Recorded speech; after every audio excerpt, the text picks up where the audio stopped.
Get it away from me! What is this thing? No, I did not use it to go fishing today. What this thing is what I will tell you at the end of this video.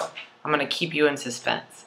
Anyway, I'm just having a, normal Tuesday, chilling in front of my computer, writing blogs about empowering females and how we can get our sexy back, our sex drive back, and our serenity back. Because you know what? So many women today are walking around all frazzled and crazy and wired and tired, and they can't lose weight. They can't for the life of them. They can't sleep right. They also don't have their sex drive, but yet like 75% of females are on some sort of birth control so that we can have more sex. But we lost our mojo. And I'll tell you a little bit more about what I mean by that. But first, I wanted to say congratulations to Maria Kane-Kassler. She wrote a book, and I'm really excited to be the nutritionist for that group. Really exciting. No Excuse Moms group. She's the one who's been fat-shamed out in the media. I think it's crazy because all she is saying is that we need to become more active and we need to take better care of ourselves. So more power to you, Maria. More power to all of the No Excuse Moms who have been posting amazing pictures of what their excuse is not to stay healthy and fit and happy.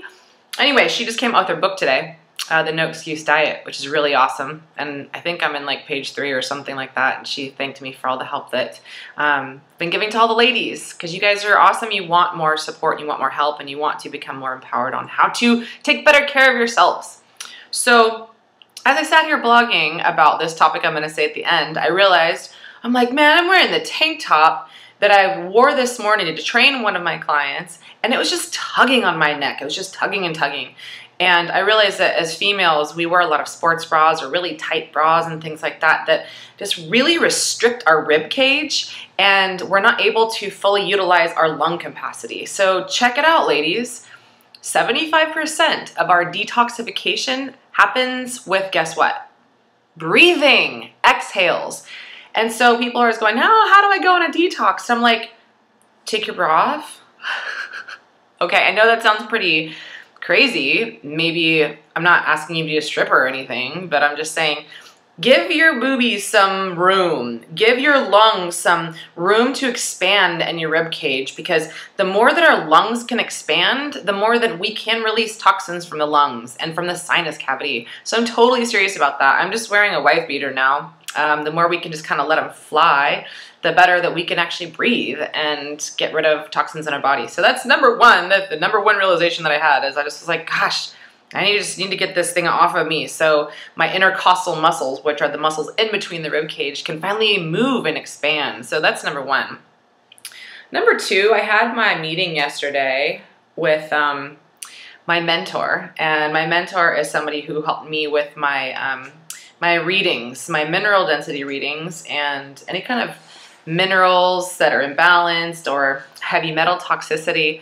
2 years ago, I had this thing taken out. This copper thing! This is a copper IUD. And for anybody who doesn't know what that means, it's birth control. There is no hormones attached to this. However, 2 years ago, when I found out I had copper toxicity, as in like 5 times higher the amount of copper that I should have had in my system. I had copper toxicity. I also had estrogen dominance, and I also had massive candida overgrowth. And all 3 of those things, I'll give you just a real quick synopsis of what those symptoms mean. So copper toxicity, that typically in females will cause like things like depression. And it causes hypothyroidism, which is, this is how it works. High copper causes high calcium, which means you get higher calcium deposits and maybe kidney stones and all kinds of calcification in the body. I have more bone spurs in my spine based on my x-ray from like 5 months ago than I have probably ever seen on any of my x-rays. So when calcium is high, we also have low potassium. When you have low potassium, that decreases your thyroid metabolism, your thyroid possibility, you know, the capacity by which we can metabolize food. Our thyroid is our metabolism, and all of this slows it down. So high copper, high calcium, low potassium, sluggish thyroid, weight gain, constipation. I can't speak highly enough about how well I've done since I've had this thing removed. So that's the copper part, right? Copper inspires estrogen. and estrogen inspires candida. And I'll say one quick thing about estrogen, because I was estrogen dominant, and so that high level of estrogen is makes us at higher risk for cancer, because estrogen is a growth hormone and it's synthetic in most of these birth controls. But this copper IUD just inspired more of my natural estrogen, and it got trapped in my liver. My liver, you know, our liver has hundreds of jobs. It tries to get all the garbage out of our body, and so if it has one more thing to do, getting copper out of the body, it's like, gosh, I have so many things to do. That's the last thing I feel like doing today. It's like when your husband asks you to have sex and you don't want to. Or if it's like your wife asking you to take the garbage out and all you want to do is have a beer. Anyway, so that's the estrogen thing. I had 4 times higher than the healthy amount of estrogen in my body. Wonderful. So it's 5 times copper toxic, 4 times estrogen dominant. And I also had more candida than I think I've ever seen in any of our other patients or clients' lab tests. Candida is what inspires this bloat and our crazy cravings, like crazy sugar and bread and pasta cravings that we just can't let go of. And we feel like, I have no willpower, and why am I always grabbing for things that I know are not healthy for me? I don't know if it's so much willpower anymore, guys. I'm sorry. That also has a lot to do with the gut bugs that we have in our gut. Birth control just destroys the lining of our gut, causes leaky gut, causes autoimmunity. I now, because probably the copper and the copper toxicity and the slowing of my thyroid, as well as other things in the past, I now have to take medication because I have Hashimoto's, which means my immune system got confused and started attacking my thyroid, which slowed down my metabolism, and I was 155 pounds at some point. Now I'm about 142. I literally lost 7 pounds when I got off of that IUD, and I'm gonna link the video. I'm gonna link the blog to my website below, which has a video of how pissed off I was 2 years ago when I found out. Actually, it was July of 2013, almost 2 years ago. So I was pissed when I found out all of these things. Like, it was a slow boil, and copper toxicity has signs of mental disease, depression, hyperactivity, schizophrenia, all kinds of mood dysfunction from copper toxicity. Also causes kidney damage. That's something my brother has. And if you have damaged kidneys, you really can't purify the blood, and you just have low oxygen, and you feel like you just can't get a good breath in. That's what probably makes us so tired all the time too, is we just can't get a good breath. So all of these things have really jacked up my hormones, and over the last 1.5 years, I've worked really, really hard to decrease the levels of toxicity, heavy metal toxicity, which is the copper. Also candida toxicity. I had really high levels of candida and a lot of bloat. You guys have seen my blogs about that too, and you guys are always asking me, how do I get a flat belly? How do I get a flat belly? Well, birth control is one thing to maybe avoid. I'm not saying don't be irresponsible, because I practice a safe natural fertility method, which there's an app on my phone, and I track my periods, and I know when I'm fertile based on the 5-5-5 rule that I teach in my practice to all of my clients and patients. So I see a lot of women who are on hormones, synthetic hormones, for like the rest of their life, and I am constantly having to get my broom out, not a witch broom, but maybe a witchcraft, because it actually is a lot of herbs and stuff. Get my broom out and just sweep the mess that birth control has left. So many women don't realize the consequences of taking birth control and how damaging it is to the female body. So I'm not saying don't take any, I'm just saying be responsible and say that, because I even went with the least of all evils, birth control, which is no hormones, and it still did so much damage to my system. And so the birth control pills themselves can wreak havoc on the lining of our intestines, causing leaky gut, and then it leaves us malnourished. We're not able to absorb all the healthy nutrients from maybe even the healthiest diet in the world, because they're leaking through into the bloodstream, causing food sensitivities and allergies and skin rashes and hair falling out, toxicity of all kinds.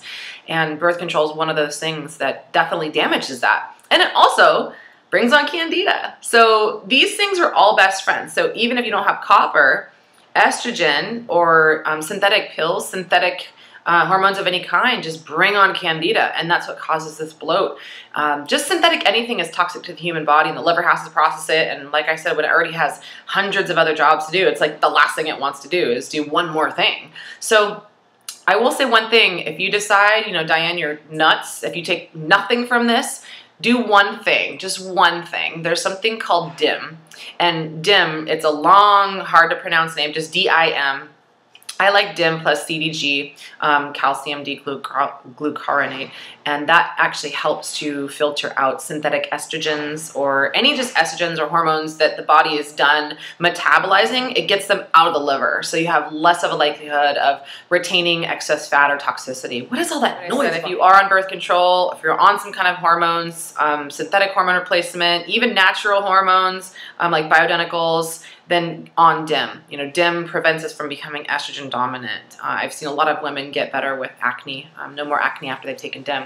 So what I was gonna say about alternative birth control methods that are coming out is that there is one coming out for men, natural birth control for men, and I'll link an article in my blog so you guys can read a little bit more about that. Men are gonna be like, oh no, what kind of side effects? But like, we have been experiencing side effects for 5 years, so hey guys, it's your turn. But as far as I've heard, there are no side effects to this. So basically, men can still ejaculate, so you guys can still have a lot of fun, but there's not gonna be any sperm in the ejaculation. I can't say I've tried it yet because it still has not yet come out. It's in a couple of years, it's on the horizon. So that's that. And I wanted to share with you a little bit more about what my current levels are. So basically, my copper levels are now within range, which is really awesome. I've lost a lot of weight. I've gained my mental stability. And if I do have sex, I am just practicing, like I said, the natural fertility method, which is basically keeping track of my periods, my cycles, keeping track of my body temperature. You can take a temperature every single morning and you have an idea of when your body is fertile based on knowing that. This is the old school way of doing it before we started damaging our body. The other way you can find out if you're fertile is by taking your fingers and putting it up your, you know, I like to call it your goddess garden. And you can see how sticky that you are. And that gives you an idea of how fertile that you are. So that's another way. And that's all part of the natural fertility method, natural fertility awareness method. There's also still condoms. Those aren't as foul-proof as natural fertility method. There is also, you can use diaphragms, you can use a pull-out method. There's all kinds of really fun ways you could still get it on, but I find the most ironic thing about this entire process is that we take birth control so we could have more sex and we could be more irresponsible, for lack of a better word. We can be irresponsible, meaning we can have sex anytime, and even when we're ovulating, or even if we don't ovulate, depending on what kind of birth control we're on, and we won't get pregnant, or whatever. You know, you can play around and have a good time, and you don't have to worry about getting pregnant. Although there still are percentages that you might get pregnant. There are still odds, even if you are on the pill or any kind of birth control. But, and here's the big but, most women who I'm working with, they go on the pill or they go on some kind of birth control. Where did their sex drive go? And so that's what I was talking about earlier. If you have estrogen dominance, then typically I see testosterone decreasing. I see people's energy levels decreasing. Candida happens, and so our stomachs just get big and huge, and we just don't feel sexy anymore, so we don't want to have sex. We lose our drive, we lose our mood, and we just literally don't have our mojo. But hey, we got our birth control condom on. So really, what's the point? Anyway, I'm in healthy levels now. It's taken me 1.5 years of some really crazy detoxification processes. I've taken different kinds of herbs. I've done coffee enemas. I've done colon hydrotherapy.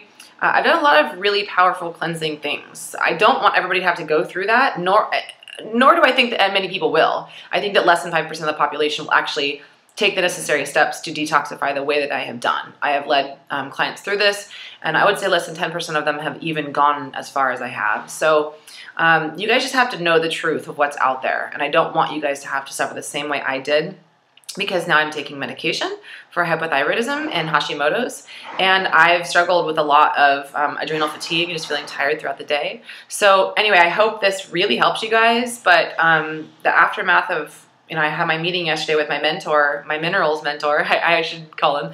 He's been an expert for 35 years in hair tissue mineral analysis, which is basically you take a little snippet of your hair and the lab does a reading to see what your mineral density is, what kind of minerals you have in the body or lack thereof.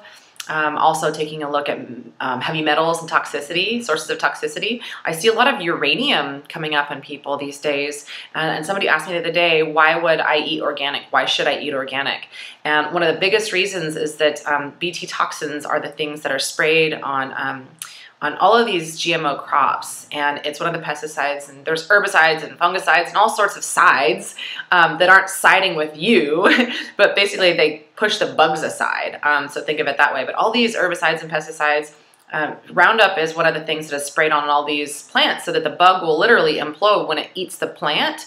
Their stomach explodes, and it's estimated that we don't have that same pathway. So if we eat that same food, we don't have the same pathway that will blow our stomach up. But I beg to differ, because now we've got a lot of people who, when we consume these foods, particularly corn and soy, those two foods are the highest GMOs that are out there. So when we eat those foods, they have the Roundup on there. And so literally we'll build a cage around our minerals. So like manganese is one of them, and manganese is really responsible for our mood and elevating our mood and brain function and cognition and memory and things like that.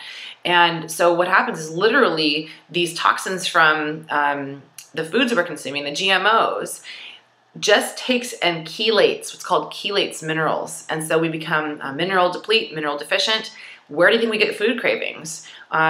We are deficient minerals. So if we're deficient in micronutrients, we're going to be craving for food, and we're not going to stop because we're mineral deficient. And then the other one is magnesium deficiency. And 80% plus of America is magnesium deficient. But also, guess what? 80% plus of Americans are also constipated, because the average American goes to the bathroom every 2 to 3 days. We should be going poop 2 to 3 times a day. Why do you think we're obese? We're not getting rid of the crap that we put in our mouth, and you can't expect to feel like $1 million if you're eating from the dollar menu. They also say that it's only about $550 more a year to eat healthy, but I did some research on that too, and I'm not really so sure if it's $550 if you're buying organic. Also depends on where you live. So I would say that in order to eliminate signs of toxicity from your body, exposure, you can't just cleanse. You also have to look at outside sources of toxicity. Copper is one in the copper IUD. And as far as other metals, it also comes from the GMO foods that we're consuming. Uranium is one of the bigger ones. And uranium, like I said, chelates a bunch of minerals. You also find uranium in pot and cigarettes. The smoke, anyway. Very, very damaging to the kidneys. So if your kidney's not operating well, you're not going to be able to detox. Okay, somehow I went from birth control to organic food. But I can go on and on and on and on. They do say that organic food tends to be about 50% more expensive depending on where you live. I live in Orange County, and it costs me a lot less if I go to the farmer's market toward the very end, and I spend like $1 per head of broccoli. So that's one way I recommend people to save. And if something is transported 3 to 4 days, it's going to lose like 50% of its nutrients anyway. So if you go to the grocery store and buy organic, like the Albertsons and the Safeways of the world, they're typically importing it from super far away. So it's just going to lose more of its micronutrient value. So if you're on birth control and you're eating GMOs, my point is that you're going to turn up super toxic, and you're wondering why you're feeling like crap. And that's one of the reasons why, is that your body is super toxic and it can't do its job of getting rid of stuff because it's been impaired and slowed down by the birth control or whatever toxins that we're exposed to. But anyway, this video has gone really long. I hope this helps you guys. There's one thing I did want to share, that if you have heavy metal toxicity and you are thinking about trying to flush that from the body, it is very, very powerful, the side effects that can happen if you flush too quickly. So please do contact me if you guys want some help with this, because candida, heavy metals, parasites, bacteria, viruses, I see all of these things as major toxins in people's body. Birth control are not. And there is a very specific order that you need to go through with the right kinds of herbs and the right kind of doses in order to get this stuff out of your body safely. At the same time, you can't just work on getting rid of the bad stuff. The bad stuff is there because of the lifestyle that brought it on, the terrain that basically rolled out the welcome mat for all of this crap to live. So we have to give them we have to give them an environment so it's harder for bugs to live in, and the bugs can't grow there. Bugs inside of us equal cancer, period. And excess weight, excess fat, excess toxins cannot live on a clean body. It's estimated that 85 to 15% good bugs to bad bugs exist in the colon, but right now it's flip-flopped. So that is also a very powerful reason to take a probiotic, and I can recommend the best one that's out there that actually helps to balance out the levels of bacteria. There is one bacteria called Firmicutes, And that bacteria is now called the fat-storing bacteria. There's one called Bacteroides, and that's called the skinny bacteria because it actually fights off bad toxins so it doesn't get stored in fat, whereas Firmicutes actually says store more fat. So I can go on and on and on with this stuff, you guys, but it really starts at how can we reduce toxicity in the body? And birth control is huge for females, and it's one that does not get talked about enough. It is a massive source of stress. And so I'm here to spread the word on my story and how well I've done over this last year and a half. But I've been working really hard. I don't want you guys to have to work that hard. So my thing is more prevention as opposed to reaction. So I love all of you. Kazer Wellness is my company. I'm thinking about changing it. I don't know, but I've got a really cool thing called the Total Life Cleanse coming out, which teaches you how to be clean forever. No more of this like 30 days and you're clean, you're done, but like forever. So thanks for watching. Please share with every female that you know, or even males who have female friends or wives or sisters or grandmas. I have an 80-year-old client right now who's on synthetic estrogen. So it doesn't stop right when we get to menopause. So many women still stay on birth control after menopause. And I'm like, why? Why? Because your doctor just says to take it because of some side effects. So we are overdosed and undertreated the right way. So that's what I'm here for. I love all of you. Namaste, sisters, and take care of your goddess garden. Stay tuned for the next episode. Peace.